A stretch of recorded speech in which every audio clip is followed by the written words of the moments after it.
On today's installment of Silver Screen News, James Wan returning to horror after Aquaman, an update on Uncharted 2. Kylo didn't kill Han, but what did?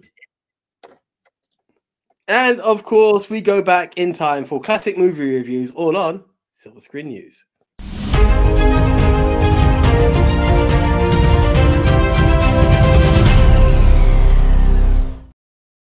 Hello, everyone. Thank you, as always, for joining us right here on Silver Screen News. I'm Nico Liro. And I'm the one AJ Anthony Jordan. And this is our weekly news show where we give you our views, our insights, giving you all the latest in the world of movie news, rumors, scandals, points of view, hot takes. And we give you our point of view so you guys can make a bit more of an informed decision yourselves and also share what your point of view is on whatever topic we're discussing, on whatever topic we are discussing, sorry. Timestamps for the various news stories are in the description below or on the little slide bar you can see at the bottom of this YouTube video. But without further ado, oh wait, don't forget to like the video and subscribe if you haven't done so already, because hey, that helps us. And yeah, let's get right into our first news story, AJ, because a guy who got eviscerated in one of our polls when we were putting him as one of the best directors of the 21st century, which, by the way, I stand by. If you could flip the screen, please, AJ. Yeah, I will be more than happy to do that for you, bro. There we are. Oh, thank you, sir. Thank you. Yeah, James Wan teases a return to horror after Aquaman and the Lost Kingdom. Yes, that final DCU movie, that pesky DCU movie before James Gunn takes over. So here's the full story. It's been more than 2 years since James Wan directed a horror film, but that could all change following Aquaman and the Lost Kingdom. Over the last 2 decades, director James Wan has become synonymous with the horror genre. According to the Silver Screen Dudes, AJ and me, we would say he's reinvented the genre. Since the release of Saw in 2004 and his involvement in its subsequent sequels, his name has been attached to some of the biggest franchises in the industry, including the Conjuring universe and the Insidious series of films. Though it's been over 2 years since he directed a horror movie, that being 2021's *Malignant*, which was great. Wan recently teased a return to the genre that made him famous while doing press for the upcoming Aquaman and the Lost Kingdom. Speaking to Collider to promote the superhero film, Wan revealed that he enjoyed the chance to lean a little bit more into the darker part of storytelling and visual filmmaking when it came to directing the monsters in Aquaman and the Lost Kingdom. When asked if that could signal a return to the horror genre, Wan mentioned that he is prone to following up big films with smaller ones, and that the itch to direct a horror movie is something that might need scratching. The full quote reads as follows: "You know, I have a tendency to want to go back and forth. So whenever I make a smaller film, I want to go and make a big film. Whenever I'm doing a big one, I'm like, oh, I want to go and do a smaller film. And when I do my smaller films, it tends to be a horror film. So, you know, I feel like the itch for horror is potentially calling, but we'll see." After directing such films as Insidious and The Conjuring, James Wan took on his biggest challenge up to that point, and this is the thing which I think he deserves endless credit for: 2015's Furious 7, a film that would go on to earn more than $1 billion at the box office. Franchise star Paul Walker unexpectedly passed away during the film's production, yet Wan was able to handle the subject with grace, delivering an ending that proved he had the chops to not only pivot in terms of storytelling, but handle a big budget Hollywood release. AJ, you and I both love James Wan. What are your thoughts on James returning to horror? Well, here's the thing, right? And I'm going to put it out there. I'm not a horror fan, but the stuff James Wan has done has made me go, that is good. Again, I represent the Conjuring universe. I waved that flag for them. I can't say I've done Insidious, but I like his style. I haven't seen Aquaman, and funny enough, I was at the cinema earlier today. Wonka, check it out. But what I did get from that was a huge poster for Aquaman 2, and I'm like, I need to see Aquaman before I go for number 2. And even the trailer for Aquaman 2 was like, I can muck with you. We're PG, so I'm not using the F word. But I was even like, though it's got crap Candyman in it. I really believe in. I saw that. If anyone can make me change my mind, it's James Wan. This could be the point where you might hear me say, "Yeah, you're live." But until that point, yeah. Look, in James Wan, I trust. I'm not gonna lie. James Wan, he delivers. So you're not gonna hear me hate on whatever he brings in. Yeah, I'm very much of the same opinion. Look, James Wan has reinvented horror. James Wan has made two movies that have both big budget movies that have both grossed $1 billion, Fast 7. And let's not forget, he's the one responsible for delivering us the only DC movie that made $1 billion. Now, I'm a believer in the whole "what have you done for me lately?" So you're only as strong as your last showing. Bumblebee was a great movie. It failed because Transformers 5 was so god awful. There's a snowball effect with movies. That's how it works. There was nothing in DC that should have encouraged people to go and spend upwards of $1 billion to watch a movie about a guy who talks to fish, right?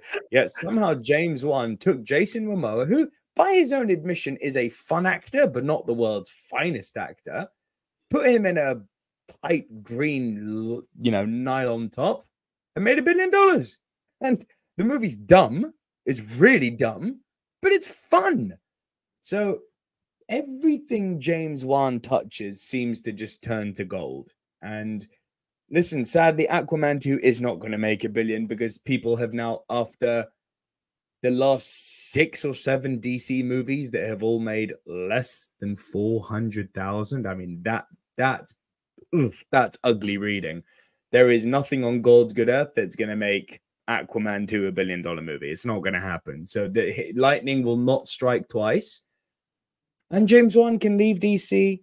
Maybe James Gunn will bring him back. Who knows? Because he is the only $1 billion deliverer. But James Wan back in horror, man, like, they teased something at the end of The Nun 2. We could be getting another Conjuring movie.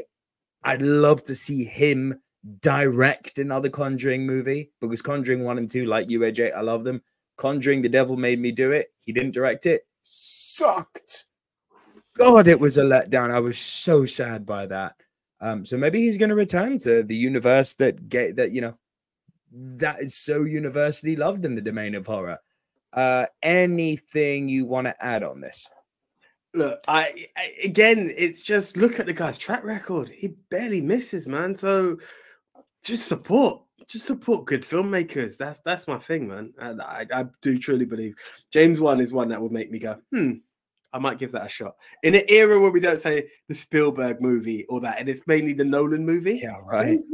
James Wan is the other director. I'd go, okay, you got my attention. It's mad, isn't it?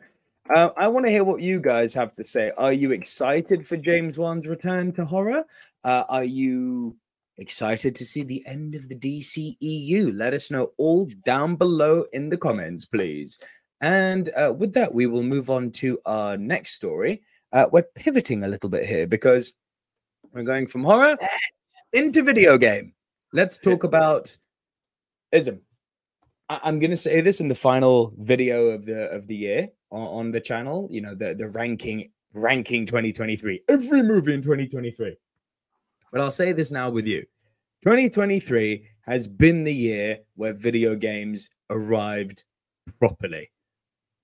Like, video game movies are now bankable with IPs like The Last of Us doing gangbusters in both numbers and in terms of critical acclaim on TV, with movies like Gran Turismo, which had no business being even good, being such a pleasant surprise, with Five Nights at Freddy's, which is an R-rated movie of a random, hardly played video game movie, doing huge numbers considering it was made on a budget of, literally nothing. And then what else do we have? There was a load of other game movies that came out. We had Mario, thank you, which did $1 billion. The Last of Us, Five Nights at Freddy's, Tetris, which came on Apple TV. Like, this has been the year where they have shown that you can do video game movies, either kind of parallel to the title, like Tetris was, because you can't do a movie about falling freaking bricks, can you? But they managed to actually take game IPs and put a fresh spin on them, like a Gran Turismo game. It's going to be a racing game. Yeah, but it's based on a true story. This kid played the game and he became a racer. It's like, no kidding. That's kind of awesome. Like, if you're going to be able to deliver stories like that, and then on the complete other end of the spectrum, do things like give me a Mario movie, which until recently was on my top 10 of the year. I was fighting hammer and tongue to keep it on. And then 2023 said, bro, this has been a good year for movies. You need to bump it off now.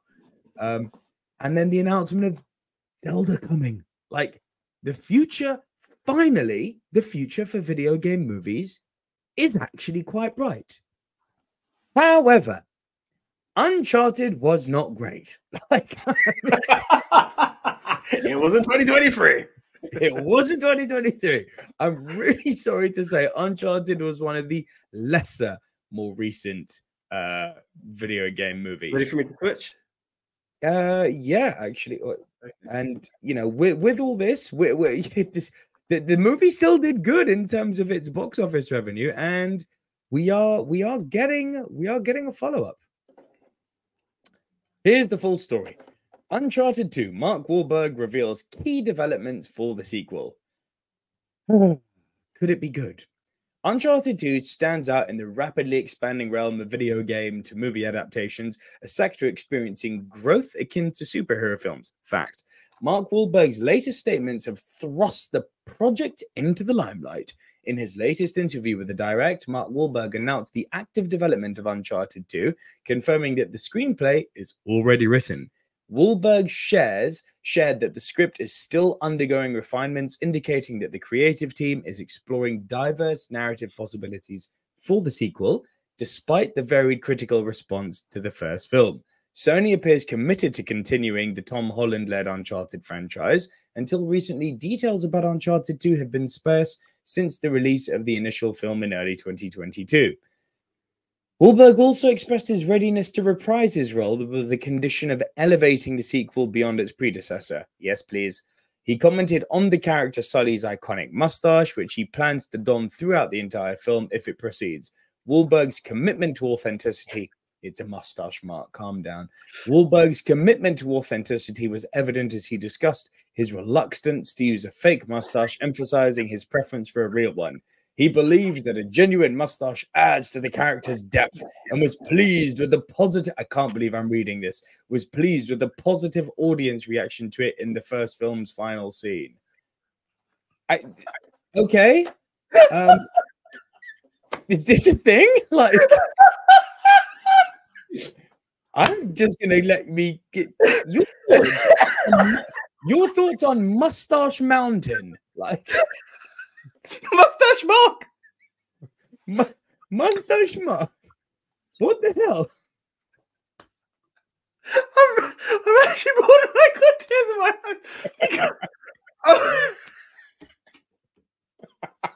eyes. Gentlemen, we have broken AJ. Only Mark Wahlberg, and I swear to you guys when I say this, I have no hate for the guy. I actually really like Mark Wahlberg. But Mark Wahlberg is Mark Wahlberg at the same time. It's only Mark Wahlberg who goes, we're going to elevate the movie, not by doing better acting and developing a better story, by making sure I have a freaking organic mustache. Well freaking done, mate. And the Oscar goes to Mark Wahlberg's mustache. Like, come on.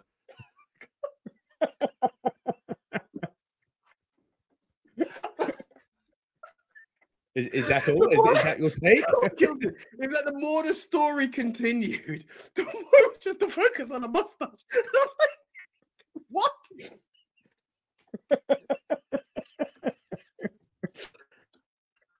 So is that your take? Yes. Come again? That's your take. I've got my segment from you. Right. Okay. So look, by Mark Wahlberg's own admission, the first movie wasn't great. He was very coy at hiding that, but it's basically here in black and white. The first movie needed elevating. I don't fully understand why they didn't just listen. they made the mistake of doing what so many video game adaptations or comic book adaptations or any non-movie IP that's adapted into a movie so often, and it's a very late 90s, early noughties mistake, this. They try to use the IP as a means of selling tickets, but think they can do it better and create an entirely new story. When in fact, what happens, the way you're going to get bums in seats for this is the people who are fond of the IP and who want to see that IP given faithful adaptation on the big screen. We don't want to see people like Chloe and Nathan and Sully in an adventure which we're not familiar with, because guess what? As was exemplified in Uncharted 1, the writers were just not up to it. And the video game writers told a better story than the movie writers. It's just a fact. The story of Uncharted 1, the game, is so much better than the story of Uncharted 1, the movie. So could we just focus it up a bit and follow an actual story that's been presented and given to us in video game format already? Obviously, you can't fit a 16 to 20, a 5-hour game into an hour and a half to 2.5 hour movie. There are parts that need to be cut, tighten it up. You know, I don't need to see the train scene from Uncharted 2, which took 3 chapters of the game, play out for an hour. But give me the train scene in India. I don't need to see the epic climb up the crash train when he's in the Himalayas take half a chapter. But I want to see it in a movie. I don't need to see the swinging through the ice caves in Tibet take 5 chapters. But I want to see the swinging in the ice caves. Give me the things which make Uncharted great. Because you know what? Before the movie got its claws in, it was already great. So just give me that on the big screen. AJ, anything you want to add on this? Just in a weird link to what we were talking on prior to recording. There is a lot in gaming. Gaming isn't just basic. Put it this way: if you're going to take even stuff like Mortal Kombat, which are just straight up fighting games, have very in-depth stories. I remember playing number 10 and being like, "Where's this character?" and realizing there was a story, and I've missed a back catalog between the Mortal Kombats I've played. Video game story writers are story writers, and it needs to be respected. I can only co-sign what you're saying, and it is something that you can't disrespect. If you believe in the franchise to take it the whole way. Make it essentially take the Disney blueprint and do a live action of a much loved IP. That's all people are looking for when they go rush into the cinema when they hear that name. We don't want to see a spin on Tomb Raider because the game tells a perfect story. And the same for Uncharted and many other of the games. And that's what I feel is being learned now. And is what is developing movies to be better than they have been. Yeah, we don't want, you'll appreciate this comment, we don't want video game movie adaptations getting even more complacent. Yes. See what I did there? See what I did there? Nate, that one was for you. Right. Oh, no, I'm calling it out. Absolutely. Even though they got really good, but they're complacent. Yeah, but they got really good. Yeah, but they're complacent. Moving on. Moving on. Oh, I could do the Star Wars story now, but I won't. Let's talk about AJ. Let's talk about Christian Bale and Bradley Cooper in our third story. Because, listen, they were together in American Hustle, which was, I think that was in 2012. Really good film. But they're about to be reunited. Now, listen, I'm going to tell you what my take of this is right off the bat without even reading the story. It is never a mistake in your movie adding talent of that caliber. With all that said, if you could please flippity flip the screens around. Yeah. Thank you. Bradley Cooper and Christian Bale are starring in Best of Enemies. It's nearly there. 2013. Having shared the screen in 2013's American Hustle, Bradley Cooper and Christian Bale are reportedly ready to team up again. They're attached to an intriguing new, based on truth tale, one for you then, AJ, called Best of Enemies, adapted from the Gus Rousseau and Eric Desenhall book Best of Enemies, The Last Great Spy Story of the Cold War by Hustle's Eric Warren Singer. The story follows two Cold War spies, CIA case officer Jack Platt and KGB agent Gennady Vasilenko, who became improbable friends at a time when they should have been anything but. They were both new arrivals in Washington, D.C. in 1978, when their respective agencies assigned each man to seduce the other into betraying his country during the final days of the Cold War. Many years later, they helped discover the Soviet mole Robert Hansen together and solved several other high-profile espionage mysteries. Cooper would reportedly play Platt, while Bale would play Vasilenko. I am so happy about that. Bale playing a Russian spy, I'm here for that all day. As of right now, there is no director attached, but given his previous success directing and starring in A Star is Born and the upcoming Maestro, there's speculation that he might end up stepping behind the camera, he being Bradley Cooper. With reporter Jeff Snyder breaking the news on this one, he's heard that the deep-pocketed likes of Apple and Netflix are looking to grab this high-profile possibility. AJ, your takes on what sounds like a really intriguing story with two awesome actors involved. Do you know, my instant reaction was, I'm here for it all day long. Right? Slight fear. Very, very minuscule fear. That says, please don't give me Tinker Tailor Soldier Spy. You know, that's the only thing. You know, like everything could be on paper, can look the right way, and it could be a perfect story of espionage and just work the right way. It doesn't have to be all guns blazing and all that. It could be very tactical, very long form storytelling and be perfect. But if you deliver it just slightly wrong, you miss the mark, and that's my fear. I'm yet to see A Star is Born, so I can't really say I've seen what Bradley can do from behind the camera. He's good. My instant reaction to this, and obviously it's the go-to, you would just love to hear Christopher Nolan was the man behind the camera on this, and it just feels like the perfect combination of a movie. But again, it would be very long. Even give me a Scorsese, you know, Martin could have even delivered something like this at the right touch. Again, this is not hating on Bradley Cooper in any way when I say this, but yeah, my only fear. And I don't know what it was, but Tinker Tailor Soldier Spy kicked in, and that was a film that I swear I have tried to get into and I cannot. Don't bore me, because it sounds like a very, very interesting story, but if told wrong, could be one of the world's biggest snooze fest. But otherwise, it is a thumbs up on my end. Yeah, I mean, look, if we're dream casting and pulling for names here, Scorsese and Nolan are always easy go-tos. I'd put Ridley Scott's name into that mix. Napoleon was mixed in terms of critical acclaim, but remember one thing with Ridley Scott, his extended versions are always monumentally better than what's allowed in the cinema, because Ridley doesn't tell a tight story.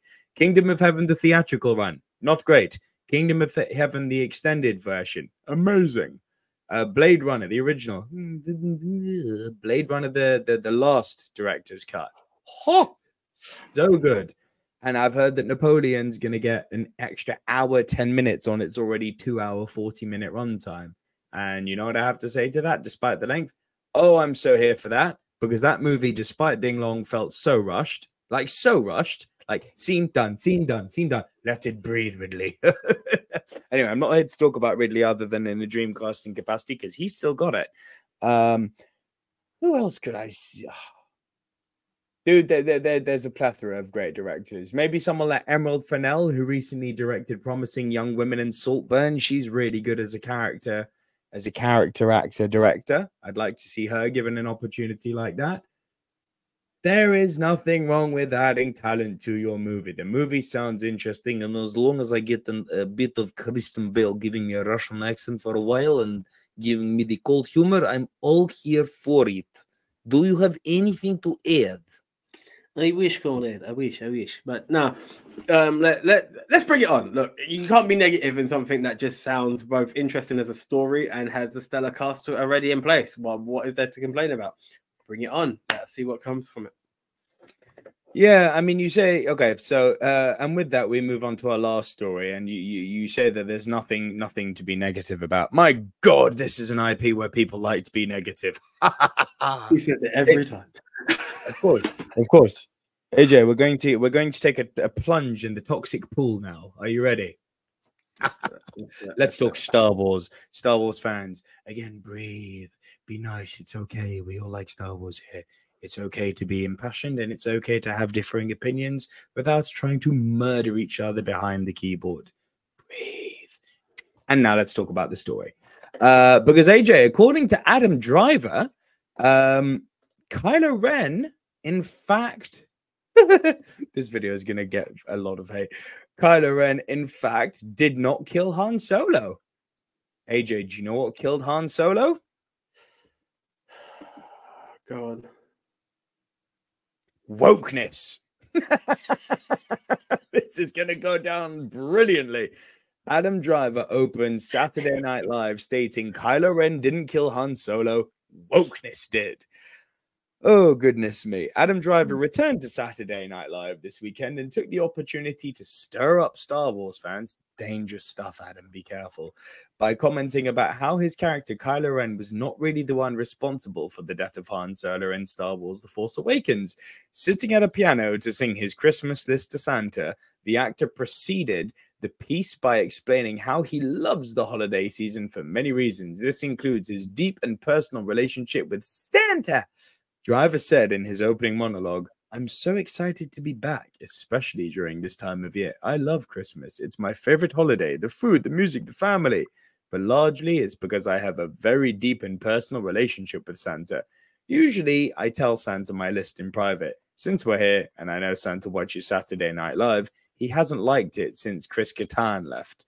However, it was while singing out his first list of festive wishes that Driver paused to mention the infamous Star Wars scene in which Harrison Ford Han Solo, spoiler, was killed by his son, played by Driver. He said, I liked for people to stop coming to me in the street saying, you killed Han Solo! I didn't kill Han Solo. Wokeness killed Han Solo. I think we should watch this. So, look. The article continues. This is not the first time recently that Driver has discussed his Star Wars. If you could flip the screens back around, please, AJ. This is not the first time recently that Driver has discussed his Star Wars role, all the ramifications it has had on his life. Speaking on the Who's Talking to Chris Wallace streaming series, Driver said that he was reminded by someone every day about the scene in which he ends the life of one of the original Star Wars characters. While the actor has seen complaints about the moment going down to probably once a month, it is clear that there are still plenty of people out there who still take issue with the events that transpired in the first movie of the Star Wars sequel trilogy. Now, AJ, are you surprised that Star Wars fans are being toxic? Look, I can't take the shot like that because I don't enter their world too much, and that's probably something for me to get hate on anyway. I appreciate the way that Adam Driver has handled this situation because let's be real, is the world still acceptable for a Han Solo? I don't know, because they'll be like, oh, how chauvinistic of a man to be like, I know when a woman says I love you in XYZ. So maybe they did watch the death of a lovable character. Maybe it was the right move for a 2020 plus era that 2010 era, because it was pre global 2017, wasn't it? Yeah, 2017. But hey, you know, this is it. Maybe it was a bit of foretelling. Maybe they used the Force. Ooh, did you like that? But apart from that, listen.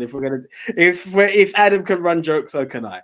I just didn't get paid for it like he did, and I don't have the big hands to play the piano. But hey, it's all light humor. Yeah, he did kill Solo, but it did make me gasp when I saw it. I was like, you what? So hey, but well played, Adam. Well played. I don't blame you for doing what you did there. See, I feel that people probably clicked on this video seeing some giant revelation and then realizing it's a Saturday Night Live skit, and then now probably really angrily tapping something in the comment section about how The Last Jedi sucks, or death to Kathleen Kennedy, or all of the good stuff has nothing to do with the woman, or the sequel trilogy is terrible. It still makes me laugh that people are somehow trying to hold the prequel trilogy up to this high standard when it's so freaking bad. It's so bad, that prequel trilogy, and yet people are still trying to defend it.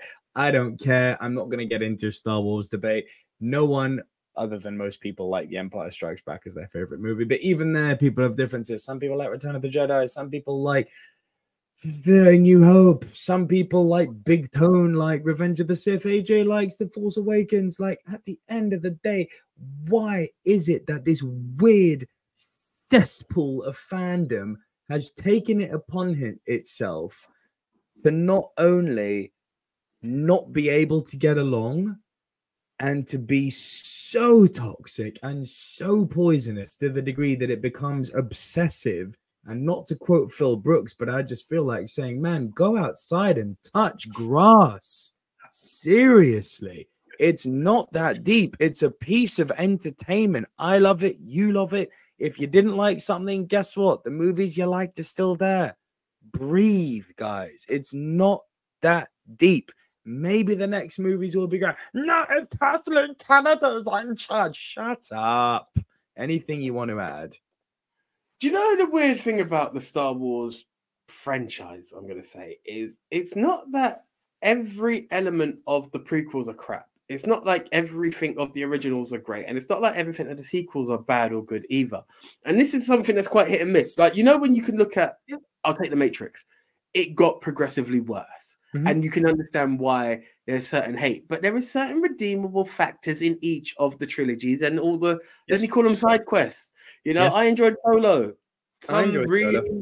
People live, breathe, and die for Rogue One, which, yeah, okay. Like, I get it. Like, there are redeemable parts. And as you said, just enjoy it for what you can. Nothing's going to have 100%, guys. And that's all I can really say to it, really.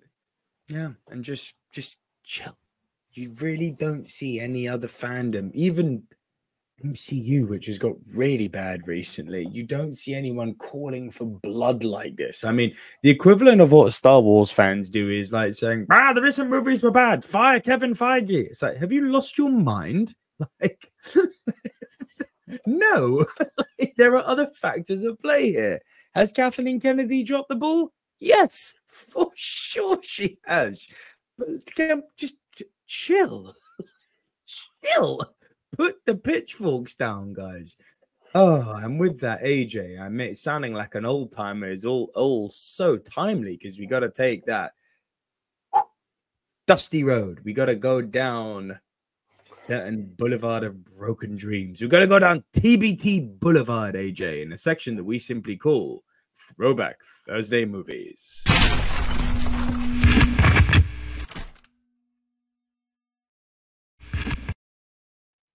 Yeah, guys, there we go. The hashtags are up. That means only one thing. It means we're going back, way back into time. Sometimes it goes further back than I want it to because it just makes me feel really old, but I have to accept it. It's just where I'm at right now. So sometimes we go back 10, other times we go back 10, 20, other times we go back 30. I have no clue where we're going this year.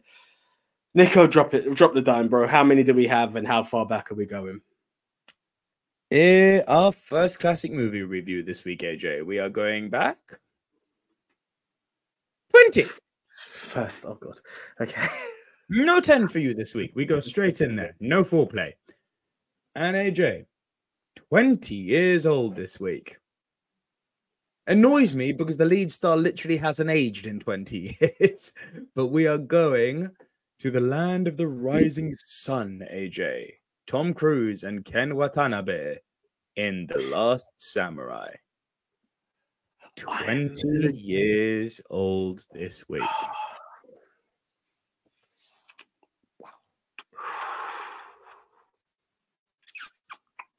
You know my anger with this. I have this on DVD and I still haven't watched it. Is this another week where you've not seen the movie, AJ? For Christ's sake. Yeah, this film has always been a passion for me to watch, and I don't know why I never really got round to it because it's really been something I want. And I remember going to Blockbuster. This is when my DVD collection started. It was one of the first films I always brought. And for some reason, I just haven't been able to make the time to watch it. In 20 years, do you expect me to believe this? Bro, it's one of those. I just don't know why I can tell you exactly where the DVD is right now as well. I just haven't done it. Maybe you should watch it tomorrow. Yeah. Well, yeah, maybe. But yeah, that's kind of sad. That is really kind of sad. So it's an interesting performance. It's a very vulnerable performance from Tom Cruise, this one, because he plays normally he's like the hero, you know, Ethan Hunt, or he's doing some sort of running shtick. You get behind Tom Cruise usually, or he's being supervillain and you're still engaged by him, like in Collateral. But in this case, he's neither good nor bad. He's a very fallible, faulty human. So he leads.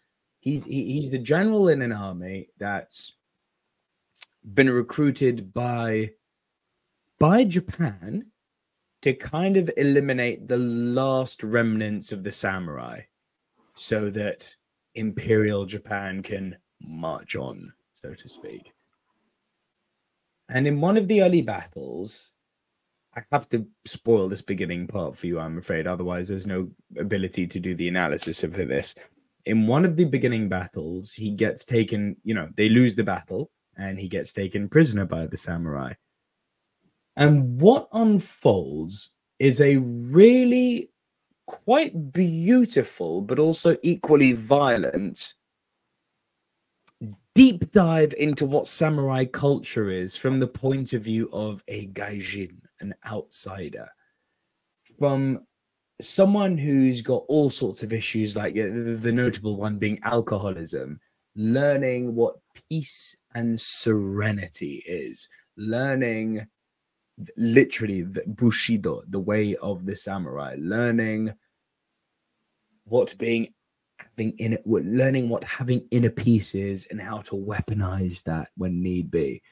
It's a performance that I didn't think Tom had in him. It's actually quite brilliant what he does in this, because he, despite being the lead in it, he allows, you know, and using a wrestling term here, he does a job. He puts the other guy over, so to speak. The Last Samurai is not Tom Cruise. The Last Samurai is Ken Watanabe. This movie is about Ken Watanabe and his surviving samurai warriors. Tom Cruise, you're almost seeing this through the view of Tom Cruise being in this case, reliable narrator, seeing the samurai from an outside point of view, manifested in this case by an appropriate agent called Tom Cruise. Would you like to see the trailer? Yeah. Let us go. If you could get the correct screen up. Yeah. Oh, where's it gone? Here we go. Yeah. On the side, and I will load up The Last Samurai, which should be ready to rock and roll. Here we go. Please enjoy.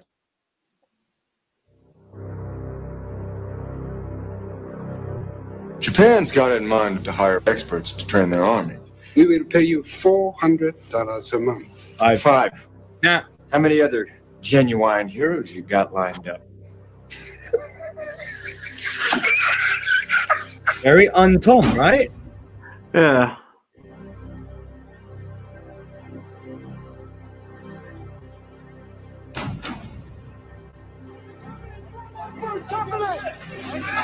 I remember the trailer and it still looks putting it on. This is the battle I was telling you about where they get absolutely whacked. Here come the samurai.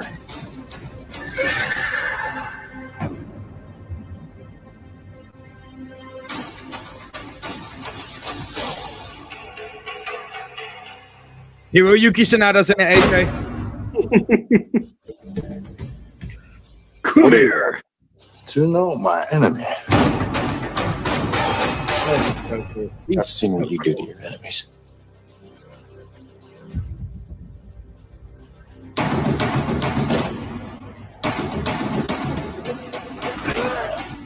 What do you want from me? What do you want for yourself? It's cool, huh? Yes, it's awesome. It's always stuck in something to worthwhile watch.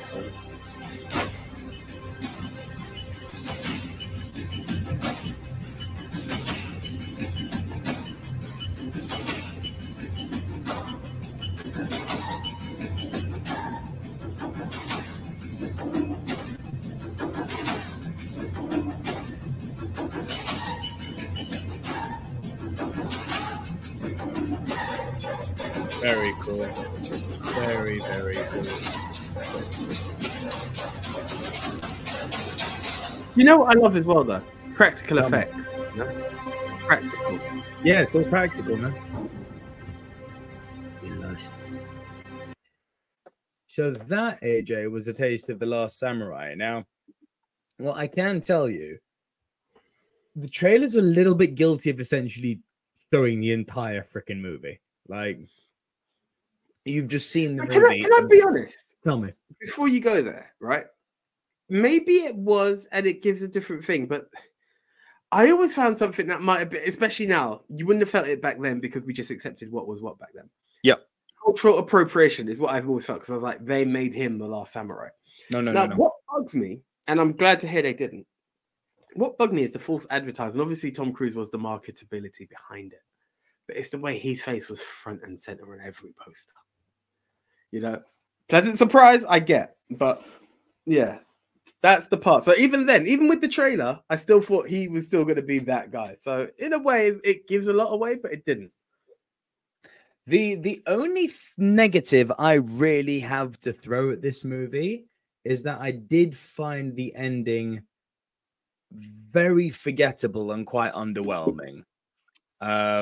It really, really does suffer from a weak ending because it does take its time.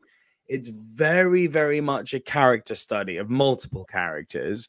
And then the payoff didn't match the slow burn build up. So that's what The Last Samurai is guilty of for me.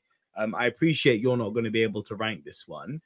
But I'm going to give The Last Samurai, it gets a thumbs up from me. Is it worth a watch? Yes. And answering the question of the video, just how good was The Last Samurai? Quite good.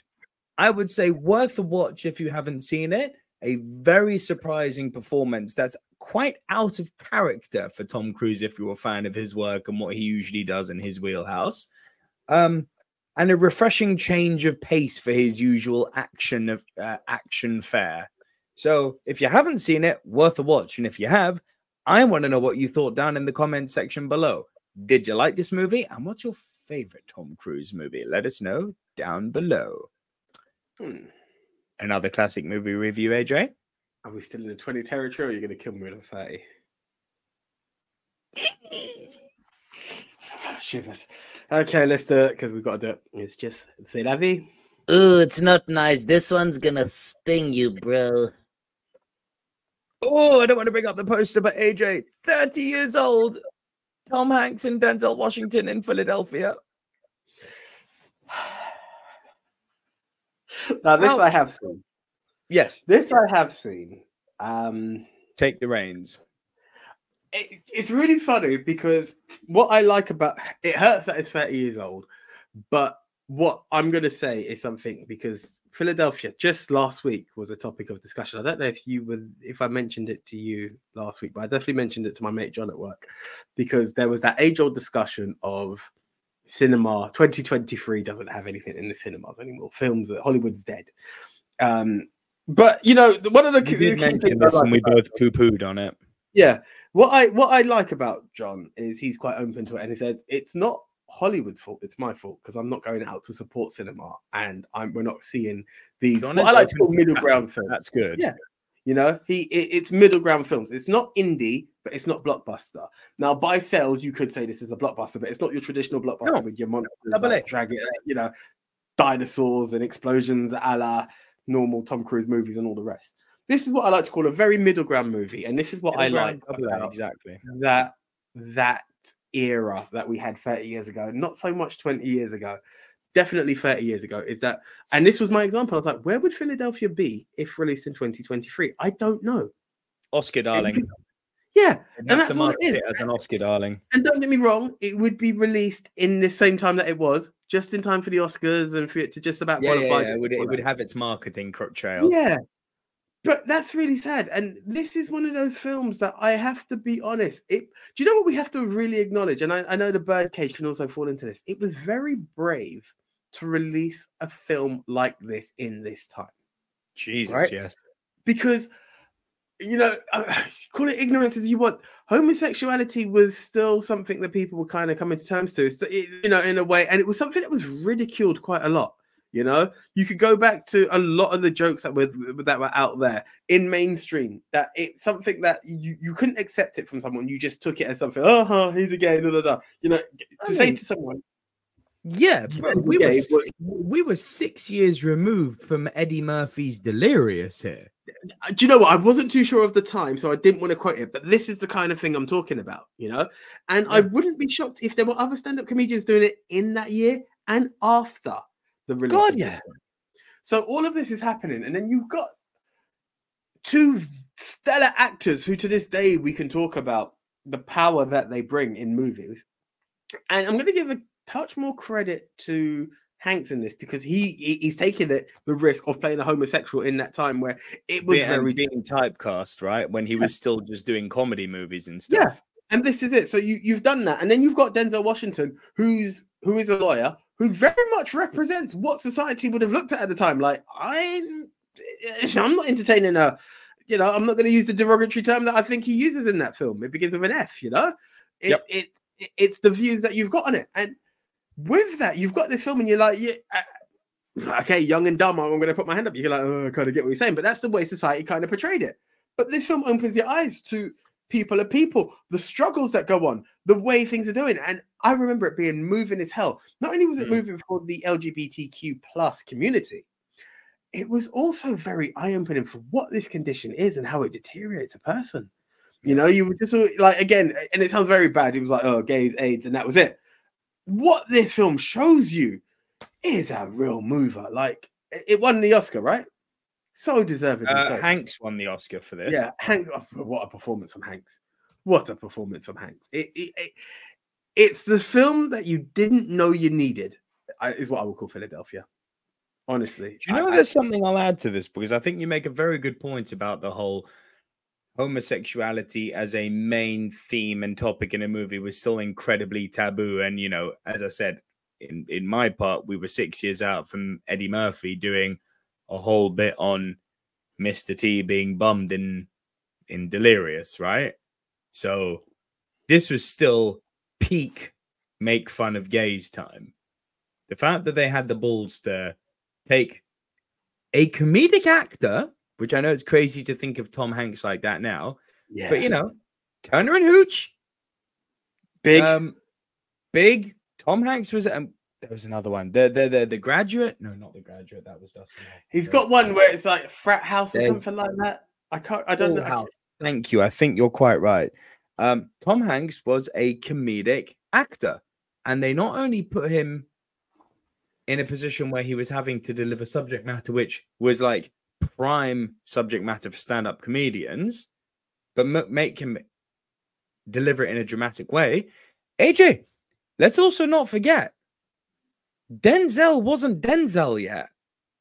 Yeah, to have in a movie a relatively untested black actor in a role opposite a comedic actor playing a homosexual. Like in 1993, that's recipe for disaster. Risky, yeah. That's like casting a transgender actor and a real dwarf now. It's like you asking for trouble. Yeah. You, whether right or wrong, you are asking for a PR nightmare. Doubt me? Try it out. Try and make a legitimate, similar budget leveled AA movie, Oscar contender, starring a transgender actor and a dwarf that's not Peter Dinklage. Oh my God, there will be fun online if that happens. Well, listen, you're not even allowed to put 7 of them into a Snow White movie. Well, there's not even 7 of them now, is it? They're CGI. Well, that's what I'm saying. You're not even allowed. You remove Peter Dinklage. That's it. 7 aren't even allowed to be hired. So you're not wrong. Yeah. And back then, I don't even, it's not the same. I know he does my head in now, doesn't he? Talented as he is, he really does my head in with his stance on that.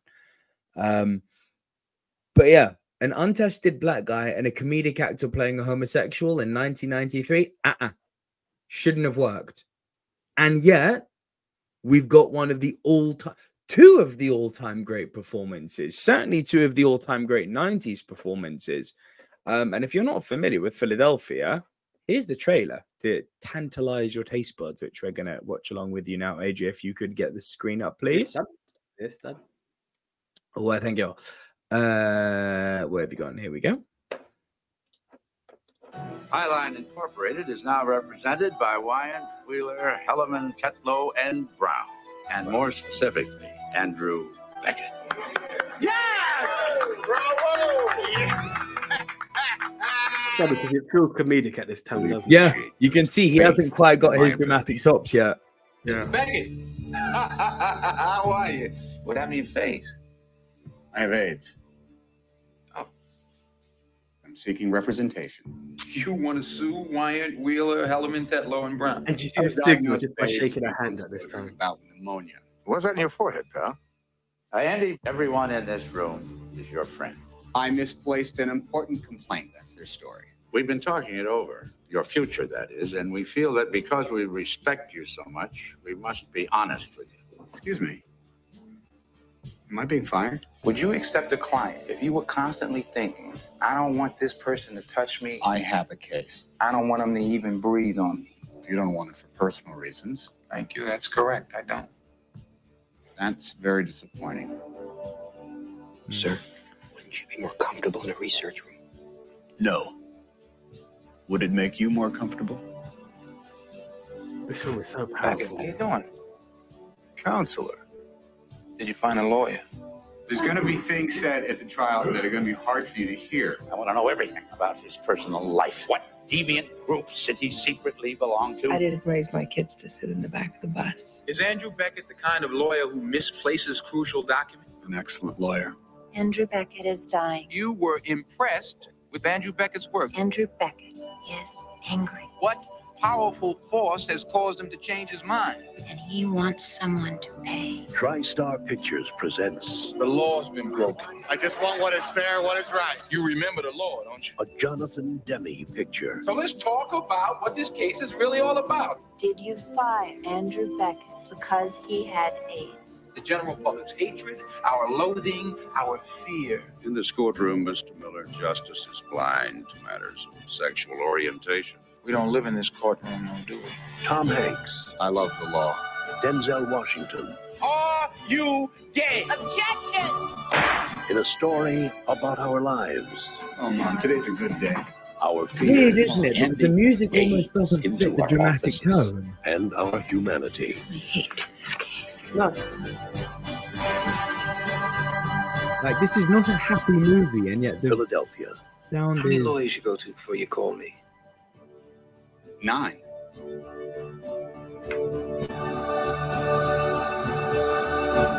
It's a good trailer, that, man.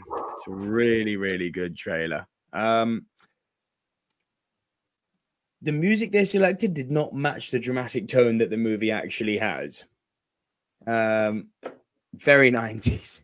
But It's weird though, yeah, because I do recall like feeling. I have to agree because I remember chills when I was watching the film because it was like, again, you picture Tom Hanks, you take that earlier part where you feel like it's kind of comedic, and the film just goes deeper and deeper. So I will agree with you on that. yeah. Your final score for it Oh, do you know what? and final analysis? My final analysis is that it is an absolute must see. Now, here's the ignorant part of me. It's not ignorant. It's the lasting impression of the film.